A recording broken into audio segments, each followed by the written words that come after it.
Stay tuned to Cardinal Television. Commotion is up next.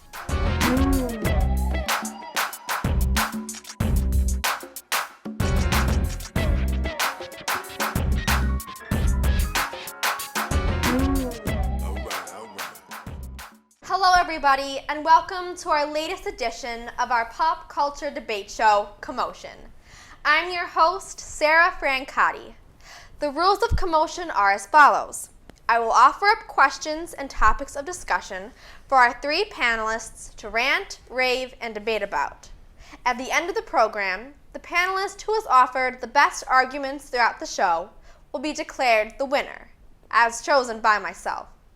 The winner will be offered 30 seconds of face time to talk about whatever is on their mind. So, let me introduce you to our panelists today. First, we have Lydia Spiata, who wants to go on a hot air balloon even though she is scared of heights. Next up, we have Nick Anderson, who can claim that he woke up today. And last but not least, we have Teresa Lazara, who is a huge nerd for space stuff. Now, let the commotion begin. On Monday, it was announced that the Department of Justice had dropped its case against Apple in the San Bernardino phone decryption case. Apple has refused to supply the codes for the terrorist's phone on the basis that it would create a privacy issue for all iPhone users. However, the FBI has since gained access to the phone as a result of this Apple in asking for the FBI to explain how they broke into the phone. Now, is it the responsibility of the FBI to share how they gained access to the phone with Apple? Or does the FBI have the right to keep this undercover? Nick? I feel like it's a very tricky subject because on one hand, maybe they should make Apple aware of how they were able to break into the phone so Apple can make their product stronger.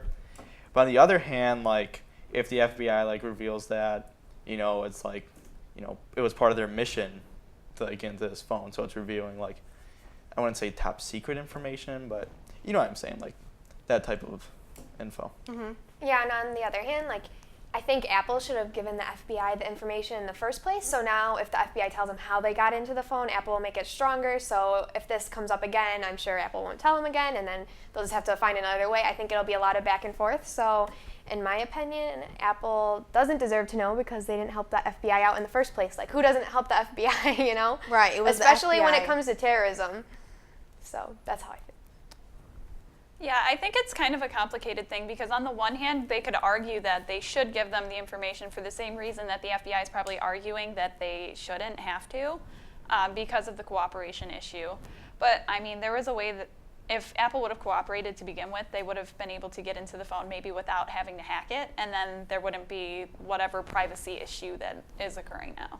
How do you guys feel about privacy in general, though? How do you feel about the FBI having access to our phones? I know a lot of people are conflicted.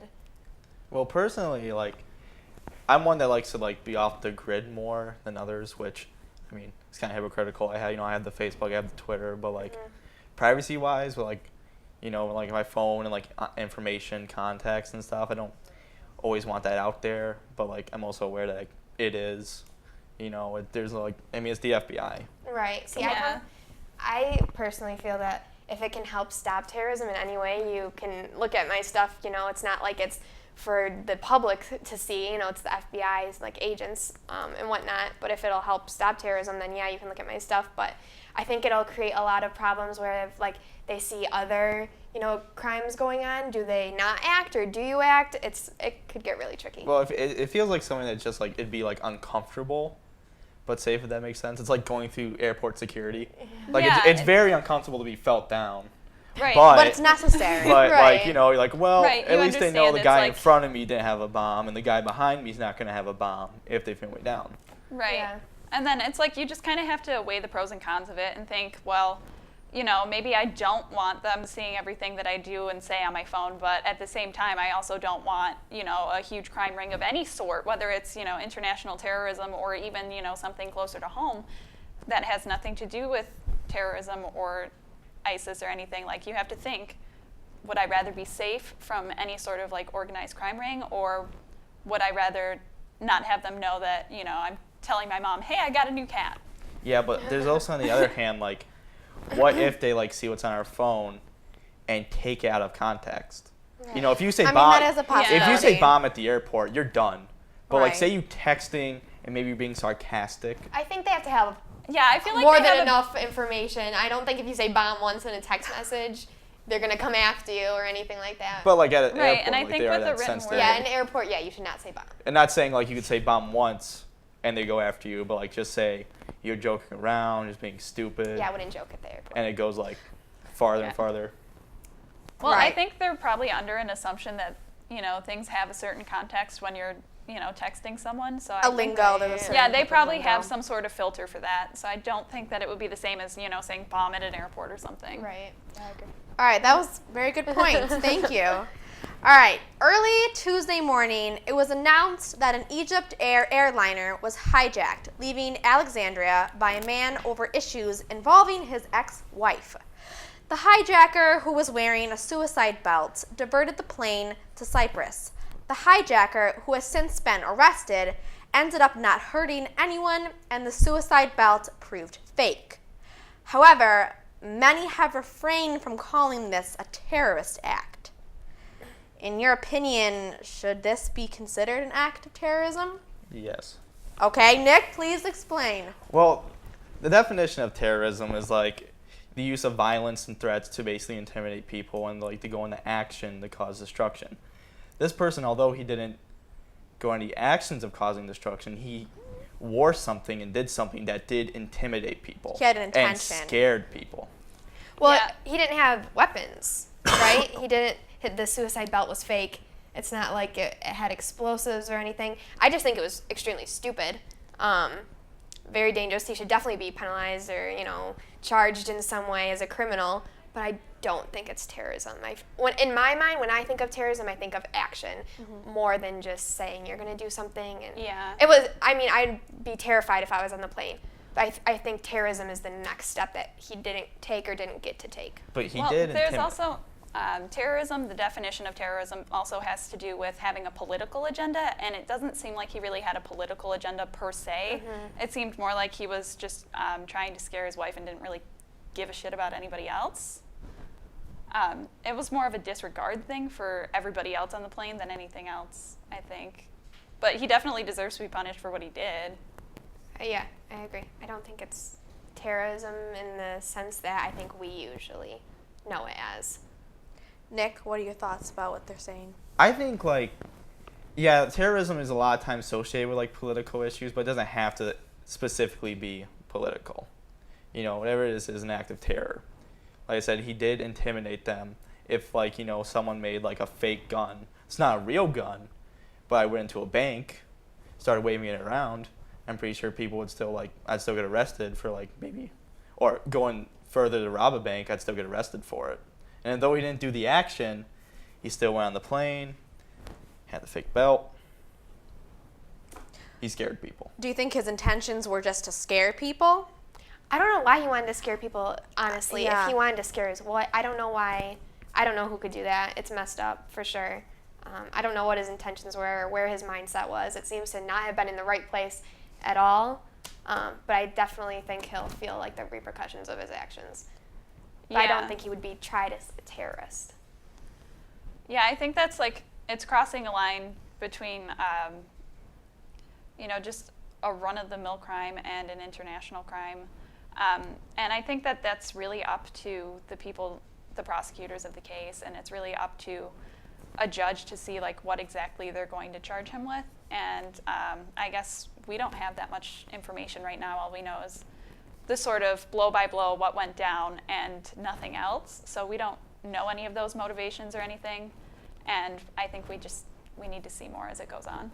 Yeah, but if we were to flip the switch a little bit and say this happened in the United States and it was a U.S. citizen, I'm pretty sure it's safe to say that citizen wouldn't forget this pretty much for the rest of their lives, depending on if they do jail time. I'm sure they probably wouldn't be allowed on airplanes anymore.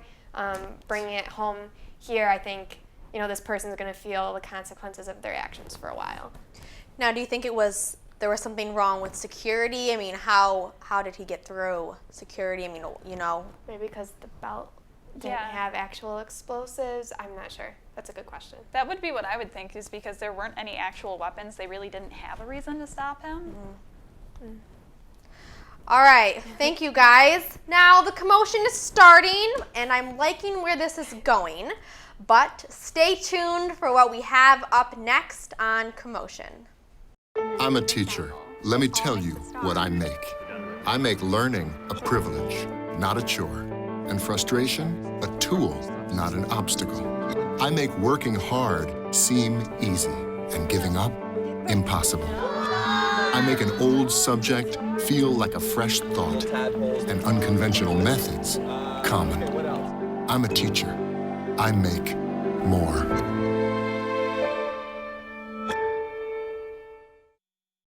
And we're back. The next two questions, I'm sure, are going to spark a little more amongst our panelists.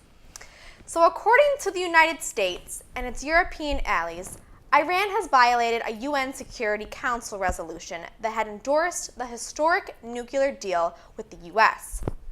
Iran has done so by conducting multiple ballistic missile tests, which are reportedly capable of carrying nuclear weapons. This has caused concern from many Western powers and has led to a call for renewed sanctions on Iran. Should the West act on this outcry for sanctions, or let cooler heads prevail as the tests technically don't violate the U.S.-Iranian nuclear deal itself? Lydia? Well, personally, I think since the U.S. is such a large player in the UN, we've kind of positioned ourselves as a dominant power in the world, especially after World War II. And, we might have lost some of that dominance over the years, but I still think a lot of Western powers, they base what they do according to the U.S. So if we act and we think it should, they should have more sanctions put on them, I think others will follow and support. But I think it really commonly has been the duty of the United States really to take those first actions. And I think more sanctions should be put on Iran. And I know sometimes people are conflicted because everyone feels like the United States is the one that's always imposing things on other countries, but on the flip side, if we don't, who does? Right. Nick, agree, disagree? No, I agree. I think she made a pretty good point. I mean, it is like, it's going on. It is what we do is a lot of times what others follow. Mm-hmm. And if we don't do it, then you never know how far Iran will go with this. So you think it's our responsibility? We should be stepping up here? Mm-hmm. Yeah, I'd have to say I agree too, just on the basis of safety, because nuclear war and nuclear weapons are really they're terrifying, to be honest. And it's knowing what we know as a world about nuclear weapons and nuclear warfare and what it can do, I think someone definitely needs to step up. And like Lydia said, the U.S. is usually the person, the country to do that and take that sort of placeholder and say, okay, we need to do something about this. Yeah, and on the, I always try to look at these things from both sides. And on the flip side, you might say, how is it the United States is, positioned to determine who can have nuclear weapons or can have this technology when they have, the intel and the weapons that they have. But I think it really comes down to who can be responsible with these weapons, since we have the potential to destroy the world at any given second. And nuclear war, it would be it would destruct everything, and it's just a scary world we live in. And I think the truth of the matter is not every nation is responsible to have these weapons, and they don't have the leaders that are responsible to have these weapons. Yeah. I think if we have more countries also back us up with this, I feel like it'll be more influential. Yeah, and this is one of the reasons why the UN was created. So it's not one nation trying to impose what other people should do. It's a group of countries that decide together and act. So I think it's the job of the UN. Right, and that way, if we think that there should be more sanctions as Americans, but the UN is there in case the rest of the world feels like you guys are being a little bit paranoid or something. So I think even if it doesn't happen, it should at least be brought to the UN. Agree. All right, very good points. So I'm sure, as everybody knows, this election this year has been anything but routine. especially in regards to the Republican primaries. Most of the media coverage has revolved around Donald Trump, who is the undeniable front runner of the GOP. However, as this election season progresses, there is more and more mumbling in regard to the possibility of a brokered convention in the GOP. Trump, who maintains a substantial lead over his nearest competitor, Ted Cruz, may not be able to clinch the 1,237 delegates necessary to win the outright nomination. This has led many to believe that the GOP may decide to nominate someone other than Trump at convention. So would it be fair for the Republican Party to nominate a candidate other than Trump, even if he maintains such a large margin over his opponents? I don't think it's necessarily fair, but in the end, it is the GOP's choice. And it seems lately in like the news, like in the past few months, that GOP, like a lot of members have acted out against Trump and have stated like somewhat of either like an embarrassment or an outcry to like say, hey, this guy, he doesn't represent what we stand for. Mm-hmm. Like, I don't even know why he's there, you know. Yeah. But I don't think it's fair. But like in the end, like it was like also the citizens' contribution to like get him to win the primaries and stuff. So it's kind of right. It's a tricky subject, I think. Sorry. Oh, sorry. Go ahead. Okay. So although Trump may not represent what the Republicans may want or the GOP says, I think it's the people. So if the majority thinks that Trump should be the candidate, it kind of reminds me a little bit of the Electoral College, where even if the majority goes to one candidate, they can elect another one in case they feel that like the vote is wrong or something. And I've been against that. I think that the majority rules. That's who should be the president. And in this case, you know, if Trump gets the most votes for that, then why wouldn't he be the candidate? I think that's a flaw in our system right now, that it could be someone other than him.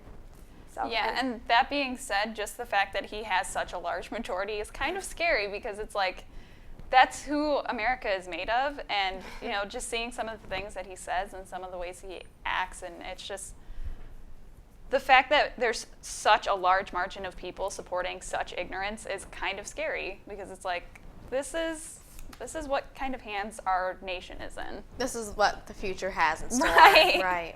But like even if they do decide not to have him represent him as the candidate, there's no stopping him from running like independently either. Like there's nothing really stopping Trump. So I feel like it's something that like, why do it anyway? He can just be part of his own little Trump party, and all of his Trump followers would follow him. I mean, that's kind of what he's doing now. Mm-hmm. I mean, he's kind of just going on his own path. So I feel like, all in all, it is not fair. But if they choose to do it, like I don't think it's gonna like really harm Trump as much. Something I was wondering to talk to you guys about is, in one of my classes, we were discussing, you know, the upcoming election. Of course, it's everywhere. You can't escape it right now. And a lot of people were saying they don't want to vote because right now the two front runners, they don't really like either of them. Mm-hmm. So why vote? It's like choosing between the less of the two evils, kind of is what they were saying. What do you guys think about not voting in the election? How does that help at all? Or? We are in primary season. This is where you can make the front runner not the front runner anymore. Like if there's a time to vote, so now. You don't have to vote for the lesser of two evils, it would be now. Okay, but come down to election time. Say it is Trump, Clinton. I mean, you should still probably vote for the lesser of two evils, because otherwise, who knows what's going to happen. And you know, I'm a staunch believer in, if you don't vote, you have no right to complain. Yeah, I agree with that too. True. I think our right to vote is something that's very sacred in our country. Mm-hmm. And one thing I always say to people, like they bring it down to kind of just like the simplest terms, like if you don't vote, then you shouldn't be upset when what you wanted doesn't what the decision is handed to exactly. You know, like if you didn't vote, then don't be upset. You could have made a difference. A lot of people feel they can't though. Well, the thing is, there's so many one persons that don't think they can make a difference, to the point where it builds up to like it could make a difference if they did it, and a lot of them don't realize that. I think it's a problem, especially like with our age group, like new voters too, who haven't voted before, so they kind of don't start.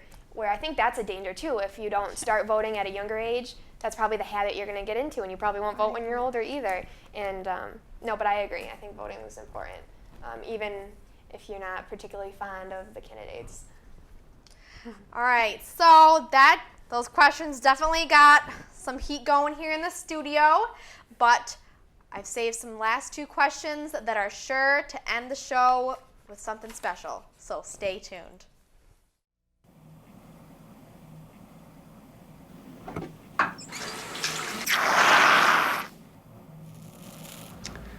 Have you ever considered, I don't know, getting it waxed? Waxed? Yeah. Bro, that's a little weird. I don't know. Doesn't seem that weird to me. Just keep shaving my back, okay? Oh, dude, can I get a bite? What? With my spoon? That's disgusting. Welcome back to Commotion. Now I'm sure you're anxious to hear the next questions, and I'm ready to hear some answers. So recently, over 50,000 people have signed a petition demanding that open carry firearms be allowed at the GOP National Convention in Cleveland, which will take place from July 18th to the 21st. The Secret Service has stated that guns will not be allowed due to security concerns, but many of the petition signers believe that gun-free zones are unconstitutional. Is this a case of constitutionality or safety of the candidates and attendees? Teresa? I would say it's probably a safety issue first and foremost. But I guess my first question is, why do you need a gun at a national convention to begin with? Right, why was that even brought up in the first place? Right, why are people even worrying about this? I don't see any reason for a gun at a political convention unless you're going to do something with that gun. And it's baffling, to be honest. Well, I think the reason, like, even was brought up is because they, like, took their initiative to make it, like, a gun-free zone. And that's what, like, stirred all this up. So if they didn't take the initiative, like, originally, no one would have known about it, and they could have just went on their way. But now that they know their rights being taken away, now they're throwing a big deal about it. Yeah, I come from a place where the gun-free zones in this case I think are necessary, and I wouldn't call them unconstitutional, because if you think about it, yeah, the question of what were they planning to do with those guns, we've had assassinations happen in the past, and that's always a possibility, but with the candidates, how, in close proximity, that the potential leader of our country is standing up there. So I think taking these measures shouldn't be a surprise, really, to not have guns. I don't think it, is an infringement on our Second Amendment. Yeah, but how many people are going to come there with guns anyway if this wasn't put in place? Right, especially it when probably didn't even cross their mind. Especially when you think of the people who would be at a national convention. But there's a lot of Right. people who, like, once their rights taken away or something happens, like, they defend it hard. And they're going to defend this hard because they know, like, hey, I can't have my gun here. I'll show them. I'll bring my shotgun. So if you think, Yeah. I'll bring Lucy. So do you think if they didn't say anything about guns at all, just ignored the situation or whatever, you don't think anyone would come with a gun? No, I think a good handful will come with a gun, like people who do carry their guns regularly, whether they're like police officers or not. But because they know that they're not supposed to, it has that little thing like, oh, we're not supposed to do this. I want to do it. Yeah, Feels but that good to do should this. just be like common sense. Like, you can't bring a gun into a courthouse either. Are people going to start contesting that now? Yeah, Like, there's reasons for these rules, and there another needs to thing be some sort of say regulation. to those who are really upset about this maybe is, well, we did a background check on you, and you're safe to use that gun, and we trust you, but what if there's someone in the crowd who gets your gun or something? Right. Use situations to persuade them that you really don't want to bring your gun, because maybe some crazy person will use it against you, And is the Secret Service Yes. Yeah. allowed to have guns? Well, then Sure. everyone else should have guns. That's the thing. I mean, You can't have it like you can't have your cake and eat it too. You can't just have them have it. No. Listen. But that's like Listen. a licensed law Listen. enforcement professional. Right. Yeah, but that Like, just they're makes going to it protect worse. that at all costs. Whereas, like, a regular average Joe who just has a gun on their belt isn't necessarily going to watch it as closely as someone who has been trained to, keep guard of that at all times. Yeah, but think about it. If they didn't, like I said, if they didn't put the initiative into it at first, if they didn't make it a no-gun zone, people wouldn't have had the idea of like, hey, my rights being taken away. And now there's other people who get to have guns. How come I can't have my gun? I'm an American citizen, the right to bear arms. What's going on here? Maybe I just trust the government way too much and law enforcement, because I would feel a lot more safer if I was going to that convention if no one could have guns but the Secret Service. That's the situation I would be most comfortable in, because, they could be protecting people if someone came in, out or broken or whatever. Whatever the situation may be, they can protect you. You shouldn't have to protect yourself at a convention, I don't think. And I just think I personally trust law enforcement to make the right decisions, but I don't trust everyone sitting next to me to make the right decisions. Yeah, I think I'm thinking the same thing as you. All right, little disagreement, little agreement. That's all right. All right, so last week, North Carolina passed anti-LGBT laws.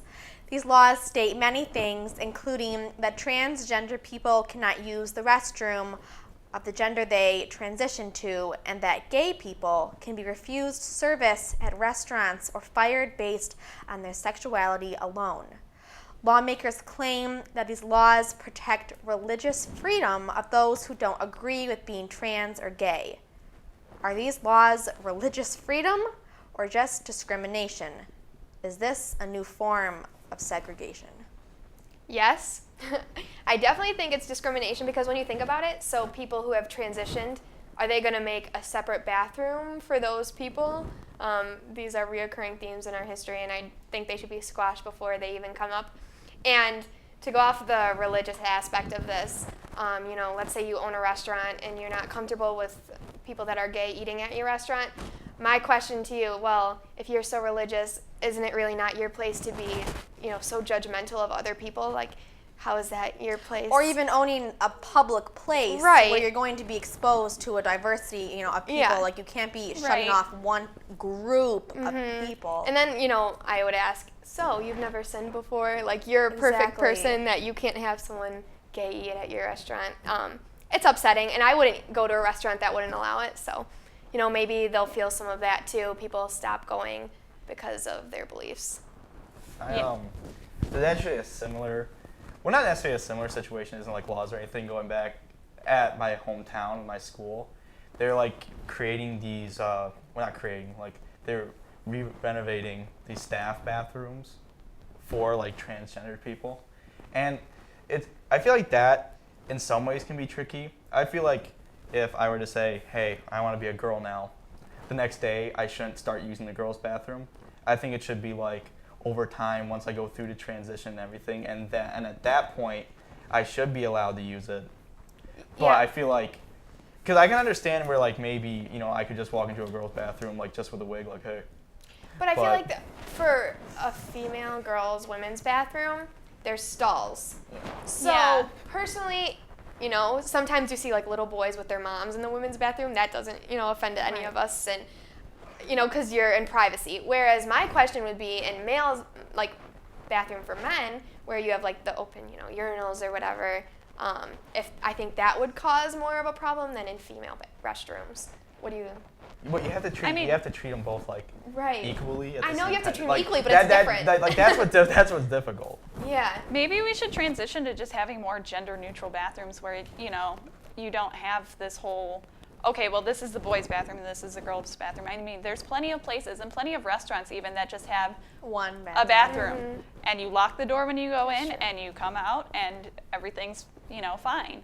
So maybe we should move toward a more gender-neutral model so that way we're not, actively like labeling people and outing people that really don't deserve that kind of, I guess, branding. So if we were to do that, would you just say stalls for everything?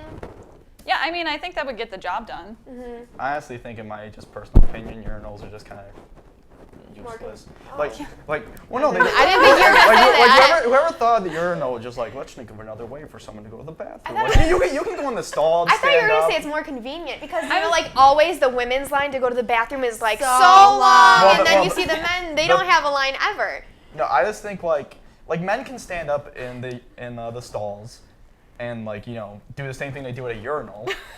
So why is there even urinals there? It's just like, I mean, you could just take out the urinals and put in more stalls, I guess. Yeah, and like And it wasn't even that hard to transition to neutral. You know, I'm glad you said that because I always wondered what the actual purpose of a urinal was because I'm like, there's definitely enough room for a guy to stand up in here and pee. Because like urinals, especially if urinals aren't separated by like random urinal walls, it's very uncomfortable just to go. I mean, like, there's some urinals like in one of the bathrooms in Kearney that like I don't even know who thought of this design because there's no coverage.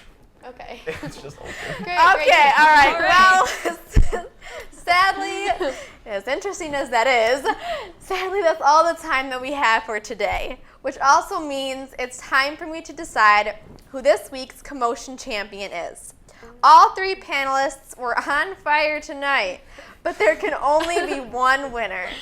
So after some careful consideration, I would like to say that our winner is Lydia. Congratulations! You now have 30 seconds to tell our viewers whatever you want. But first, we need to remind our viewers that you can catch Commotion and other CTV programs on Time Warner Cable Channel 12. Now, without further ado, take it away, Lydia. Okay, well, I just want to wish everyone good luck on the end of the semester. Do your best on finals. You've got it. End the semester strong. I believe in you. And if you're graduating, good luck with your future. I'm sure Fisher has set you up for so many wonderful opportunities. That's all I have. Thank you for joining in at home, everyone. I'm Sarah Francati, and we'll see you next time on Commotion.